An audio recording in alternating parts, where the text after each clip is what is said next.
നമുക്ക് എത്രയോ തവണ തോന്നാറുണ്ട് നാം മറ്റുള്ളവരെ സഹായിക്കാനായി എത്തുന്നുവെന്ന്. എന്നാൽ മറ്റുള്ളവർ നമുക്ക് ദ്രോഹമാണ് ചെയ്യുന്നത്. പിന്നെ എത്രയോ തവണ തോന്നാറുണ്ട് നമ്മൾ സൽക്കർമ്മങ്ങൾ മാത്രമാണ് ചെയ്യുന്നത്, മറ്റുള്ളവരുടെ നന്മയാണ് ആഗ്രഹിക്കുന്നതെന്ന്. എന്നാൽ അവരോ നമുക്കെതിരെ അനുചിതമായ കാര്യങ്ങളാണ് ചെയ്യുന്നത്. തീർച്ചയായും ദുഃഖമുണ്ടാകും. അഥവാ നിങ്ങളെ ആരെങ്കിലും കുറ്റപ്പെടുത്തുകയാണെങ്കിലോ അല്ലെങ്കിൽ നിങ്ങളെ വേദനിപ്പിക്കുവാനായി ശ്രമിക്കുകയാണെങ്കിലോ അതുമല്ല നിങ്ങൾക്കെതിരെ അനുചിതമായ കാര്യങ്ങൾ പറയുകയാണെങ്കിലോ നിശ്ചയമായും നിങ്ങളിൽ എന്തോ വിശേഷതയുണ്ടെന്ന് കരുതിക്കോളൂ, അവരുടെ കയ്യിൽ ഇല്ലാത്തതായി. അതുകൊണ്ട് സ്വയം നിങ്ങളിൽ തന്നെ ആത്മവിശ്വാസം നിറച്ചാലും നന്മ ചെയ്തുകൊണ്ട് എപ്പോഴും സത്യത്തോടൊപ്പം മാത്രം നിൽക്കുക. ദുശ്ചിന്തകളെ ഒരിക്കലും മനസ്സിലേക്ക് പ്രവേശിക്കുവാനേ സമ്മതിക്കരുത്. അപ്പോൾ മനസ്സ് പ്രസന്നമാക്കിക്കൊണ്ട് പറഞ്ഞാലും ഏവരും രാധേ രാധേ. ഏതൊരു കാര്യവും പ്രാവർത്തികമാക്കണമെങ്കിൽ ഉറപ്പായും നിങ്ങൾ തന്നെ പരിശ്രമിച്ചേ മതിയാകൂ.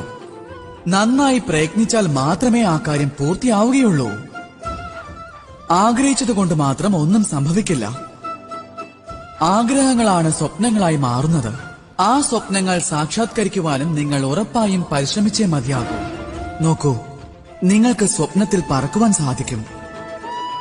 പക്ഷെ ജീവിക്കണമെങ്കിൽ നിങ്ങൾക്ക് ഭൂമിയിൽ തന്നെ വസിക്കേണ്ടി വരും. ഇനി ജീവിതത്തിൽ നിങ്ങൾക്ക് മുന്നോട്ട് പോകണമെന്നുണ്ടെങ്കിൽ ഭൂതകാല ഓർമ്മകളെ വിസ്മൃതിയുടെ ആഴങ്ങളിലേക്ക് എത്തിച്ചേ മതിയാകൂ. രാധേ രാധേ.